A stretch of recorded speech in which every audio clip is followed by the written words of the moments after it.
आलसी हैं, भारत के लोग इतने प्रमादी हैं, भारत के लोग भाव में बह जाते हैं, भारत के लोगों ने सच्चाई को स्वीकार नहीं किया। और ये भी कहना गलत होगा कि केवल भारत के ही लोग नहीं, अपितु यही भारतीय लोग जहां जहां जिस किसी मुल्क में रहते हो, तथाकथित जिनका नाम हिंदू पड़ा है, ये हिंदू इतने आलसी हैं, हिंदू इतने प्रमादी हैं कि हिंदुओं ने कभी भी सच्चाई को स्वीकार नहीं किया। ये इतने बड़े गलतफहमी के शिकार हैं। उदाहरण के रूप में देखेंगे कि हिंदू एक ऐसा कौम है कि इस कौम को दोस्त और दुश्मन का भी पहचान नहीं है। ये नाग पंचमी में सांप को भी दूध पिलाते हैं, पर ये हिंदू इतने बड़े अकल के दुश्मन ठहरे कि जिस नाग को तू दूध पिला रहा है उसको जब मौका मिलेगा वो तुझे डसेगा, तो डसने से, काटने से उसमें जो जहर है तेरे में प्रवेश करेगा। इतना ही ज्ञान आज हिंदू को नहीं है। इसीलिए मैंने निवेदन किया कि इन गुरुओं की दुकान इसीलिए भारत में चलती है, और भारत के लोग जहां जहां जा करके बसे हैं किसी मुल्क में, तो सब जगह हिंदुओं की दशा यही है। ये सत्य से विमुख हैं और सच्चाई से कोसों दूर हैं। कहने का तात्पर्य यह है कि इनको पाठ ही सरासर गलत पढ़ाया गया। अगर इनको पाठ सही पढ़ाया गया होता तो भारत का नक्शा कुछ और होता। जैसे मैं अभी बता रहा था कि जो अल्लाह है वही राम है, ये पाठ सरासर गलत है।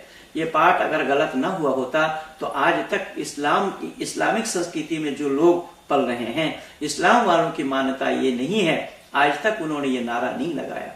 कारण कि भारत का विभाजन भी हुआ है इसी नाम से, अर्थात हिंदू मुस्लिम दोनों नाम से ही, जाति के नाम से ही भारत का विभाजन हुआ। और जो अब तक यही कहते रहे कि मेरा शरीर का टुकड़ा हो सकता है, मैं भारत का टुकड़ा होने नहीं दूंगा, वही मोहनदास करमचंद गांधी के सामने में ये सारा काम हुआ। और पाकिस्तान का मांग करना एक मजाक है जो ये कह रहे थे, ये सब होते होते ये सारा काम हो गया, भारत का आधा हिस्सा पाकिस्तान बना। और सही अर्थों में कि इन लोगों ने, हिंदुओं ने सही और सच्चा पाठ को नहीं पढ़ा। अगर सही और सच्चा पाठ को याद करते होते तो भारत का नक्शा ही कुछ और होता। इसीलिए मैं निवेदन कर रहा हूं कि भारत का कुछ नहीं बिगाड़ा, दुश्मनों की तलवारों ने भारत को बर्बाद किया है, भारत के ही गद्दारों ने। कि भारतवर्ष के अंदर में पंडित जी हिंदू का अर्थ क्या होता है? मैं अभी बताऊंगा आपको कि हमारे भाई हेमंत जी पूछ रहे हैं कि हिंदू का अर्थ क्या होता है। तो मैंने निवेदन किया कि भारतवर्ष को भारत के गद्दारों ने ही बर्बाद किया है। सही पूछे तो हमारा नाम जो है हिंदू नहीं था, ना है और ना होना संभव है। इतिहास के पन्नों को पलटिएगा तो आपको पता लगेगा कि भारतवर्ष का नाम आर्यवर्त पहले भी था, आज भी है। आदि सृष्टि से इसका नाम आर्यवर्त है। जो जो लोग उस पे राज किए हैं उन्होंने अपने अपने हिसाब से उसके नाम को बदलते गए। उदाहरण के रूप में जब भरत ने राज किया तो भारतवर्ष पड़ा, और फिर उसके बाद जब मुगलों ने राज किया उसका नाम हिंदुस्तान पड़ा, फिर जब अंग्रेजों ने राज किया उसका नाम इंडिया पड़ा, आदि आदि। पर लेकिन मैं पूछना चाहता हूं कि भारतवर्ष से पहले उस देश का नाम क्या था? जरा इतिहास के पन्नों से पूछें। यही कारण बना कि हिंदू आज भी इस बात को दोहरा रहा है, किंतु इस सच्चाई को गले के नीचे नहीं उतार रहा है। चाहे वो हिंदू, जितना हिंदू कट्टर हिंदू अपने को क्यों ना कहे, और कट्टर से कट्टर पौराणिक अपने को क्यों ना बतलावे, कि जब वो अपने घर में कोई संस्कार कराता है तो संस्कार करने के लिए उसके पास भी जो संकल्प करना होता है, उस संकल्प में भी वो यही दोहराते हैं कि ओम तत्सत आ ब्रह्मणो द्वितीय परराब्धे वैवस्वत मनमंतरे जम्बू द्वीपे भारत खंडे आर्य वर्तंतर्गते। वहां पर हिंदू वर्तंतर्गते नहीं है, वहां पर आर्य वर्तंतर्गते ये दोहराया जाता है। तो उस देश का नाम आर्यवर्त था, आज भी है। यही कारण बना कि हमारे भारतवर्ष के राष्ट्रीय कवि मैथिली शरण गुप्त को भी लिखना पड़ा, क्या थे क्या हो गए और क्या होंगे अभी, आओ बैठकर विचारे ये समस्याएं सभी। और विचार करने के लिए लोगों के पास समय नहीं है। लोगों के पास जब समय नहीं तो विचार कौन करे भला। इसलिए आइए, भाई हेमंत जी ने एक सुंदर सवाल पूछा है, इन सवालों का जवाब मैं दे रहा हूँ कि आखिर हिंदू कौन है, हमारा नाम हिंदू कैसे पड़ा, कब से पड़ा। पता ये लगा कि जब मुगल काल में मुगलों ने अपना साम्राज्य कायम किया, भारतवर्ष के अंदर में अपना पूरा वर्चस्व कायम किया, तो मुगलों ने जजिया टैक्स लगाया भारत के बहुसंख्यक वालों पर, और जजिया टैक्स लगाया जिन लोगों पर, उन्हें चिन्हित करने के लिए उन्होंने उनका नाम हिंदू रखा, हिंदू कह के पुकारा। तो हिंदू नाम मुसलमानों का दिया हुआ नाम है, इसलिए मुसलमानों ने इसका अर्थ भी अपने हिसाब से किया। आप हिंदू के अर्थ को फारसी शब्दकोश में, अरबी शब्दकोश में या उर्दू शब्दकोश में ढूंढेंगे तो आपको हिंदू के इतने ही अर्थ मिलेंगे।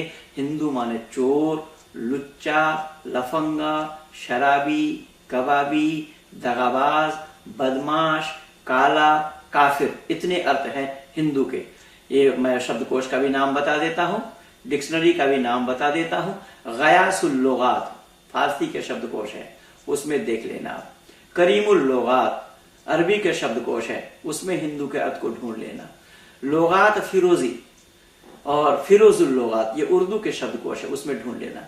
अच्छा, मैं अगर इसको छोड़ भी देता हूं, उर्दू अरबी फारसी के शब्दकोश के अगर छोड़ भी दूं, तो विश्व के आंगन में जो विश्वकोश के नाम से, इंसाइक्लोपीडिया ब्रिटानिका के नाम से जो ग्रंथ है, जो विश्वकोश जिसको कहा जाता है, उस विश्वकोश में अगर आप हिंदू के अर्थ को ढूंढेंगे तो आपको यही अर्थ मिलेंगे। वहां हिंदू शब्द का इतना ही अर्थ है, चोर, लुच्चा, लफंगा, शराबी, कबाबी, दगाबाज, बदमाश, काला, काफिर, यानी जहां जितना हो सके खराब से खराब अर्थ लिया जा सके।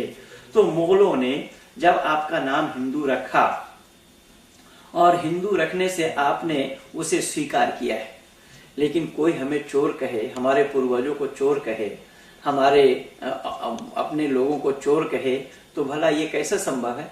हमने इस पर ध्यान नहीं दिया।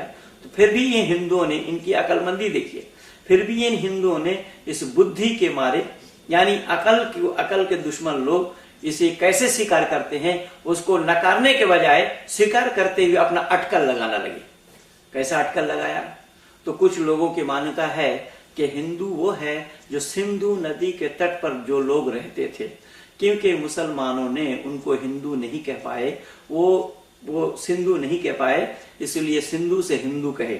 जैसा कि 7 दिन को हम सप्ताह बोलते हैं, मुसलमान उसको हफ्ता कहते हैं, इसलिए इन हिंदुओं ने, अकल के दुश्मनों ने सोचा कि वहां पर सा नहीं है, सा का हा बन जाता है, सिंधु से हिंदू बन गया। लेकिन मेरा तर्क ये है, मेरा कहना यह है कि अगर सिंधु नदी के तट पर रहते रहते सिंधु से हिंदू बन गए, तो सिंध प्रांत को आज तक हिंद प्रांत क्यों नहीं कहा गया?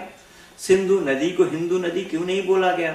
अगर ठीक है, मैं मान लेता हूं कि फारसी भाषा में अगर सा नहीं है तो सा से हा हो गए, सप्ताह से हफ्ता कर दिया, तो अगर फारसी भाषा में सा न होता तो भला फारसी कैसे होता? फार ही होना चाहिए था। फिर जैसा सप्ताह का हफ्ता हुआ तो फारसी का फार ही होता, मुसलमान का मुहलमान होता, शेख सादी का हेक हादी होता। ये सब परेशानी की बात है। या अकल के दुश्मन लोगों ने इससे नकारने के बजाय अपने गले के नीचे उतार लिया और उनकी बातों को स्वीकार करते हुए स्वयं हिंदू कहना ही मंजूर कर लिया। तो मैं निवेदन कर रहा था कि फारसी भाषा में अगर सा नहीं है तो आप तो 7 दिन को सप्ताह बोलते हैं, मुसलमान उसको हफ्ता कहते हैं। तो हफ्ता कहने के कारण अगर ये कोई किसी ने सोचा कि वहां सा नहीं है, तो आप तो 12 महीना को वर्ष बोलते हैं, तो मुसलमान उसके साल कैसे कहते हैं? अगर सा ना होता तो वहां भी हाल होना था। ये सब परेशानी की बात है। लोगों ने सच्चाई को स्वीकार करने के बजाय सत्य से विमुख हुए, जैसा कि महात्मा बुद्ध भी सत्य से विमुख हो गए थे। तो हिंदू मानसिकता भी यही है, इन्होंने सच्चाई को स्वीकार नहीं किया। क्यों? कि एक शाकाहारी हो या मांसाहारी, सदाचारी हो या दुराचारी, निर्व्यसनी हो या व्यसनी, ढोंगी हो या पाखंडी, धूर्त हो या छली, राक्षस हो या देवता, सभी अपने को हिंदू कहते हैं। तो हिंदू के माने क्या हुआ? आश्चर्य की बात तो यह है कि एक मांसाहार करता है, वो कहता मैं हिंदू हूं, और एक शाकाहार करता है, शाकाहारी है, वो कहता मैं हिंदू हूं। एक चोर है, वो कह रहा मैं हिंदू हूं, और एक साधु है, वो कह रहा मैं हिंदू हूं। एक डाकू है, वो कह रहा मैं हिंदू हूं, और एक संत है, वो कह रहा मैं हिंदू हूं। तो हिंदू के माने क्या हुआ? एक व्यभिचारी है, वो कह रहा मैं हिंदू हूं, एक सदाचारी है, वो कह रहा मैं भी हिंदू हूं। तो हिंदू का मतलब क्या हुआ? पर बंधुओं, इसलिए हमारा नाम आर्य है। आर्य नाम वेद का है, आर्य नाम आदि सृष्टि से है। परमपिता परमात्मा ने अपने वेद मुकद्दस में बताया है, उपदेश दिया है, अहम भूमि आददाम आर्य, ये भूमि मैंने आर्यों को दिया, श्रेष्ठ पुरुषों को दिया, उत्तम पुरुषों को दिया, ऊंचे विचार वालों को दिया, गुण कर्म स्वभाव से जो लोग श्रेष्ठ हैं उन लोगों को मैंने ये भूमि दी। इसलिए वेद में और भी आया है, आर्य नाम ईश्वर पुत्र, यानी आर्यों को ईश्वर पुत्र कहा गया है। ईश्वर पुत्र इसलिए है कि आर्य गुणवाचक शब्द है, जाति सूचक नहीं। आर्य कोई जाति का नाम नहीं है, आर्य गुणवाचक शब्द है। इन गुणों को जिसने धारण किया है उसी का ही नाम आर्य है। इसलिए इस गुण को धारण करने के कारण परमात्मा में जो गुण है वो गुण अगर पुत्र में है तो वो पुत्र आर्य है। तो परमात्मा के गुणों को धारण करना, परमात्मा के गुणों को अपने साथ मिलाना, उसके ऊपर आचरण करना, यही सब मानवता है। लेकिन इस पर लोगों ने विचार नहीं किया। तो मैंने कहा और निवेदन किया कि हिंदू नाम तो दूसरे लोगों का दिया हुआ है, आर्य हमारा निज नाम है, इसलिए वहां पर आर्यवर्तन करके कहा जाता है। अच्छा, मैं मान भी लेता हूं, इन हिंदुओं को कम से कम जरा अपने ठंडे दिमाग से सोचना चाहिए था कि मर्यादा पुरुषोत्तम राम को जब रामायण वाला सीरियल भारत में 3 बार दिखाया गया, उस रामायण वाला सीरियल में मर्यादा पुरुषोत्तम राम को आर्य पुत्र कह के संबोधित क्यों किया गया? वहां पर हिंदू पुत्र क्यों नहीं कहा गया?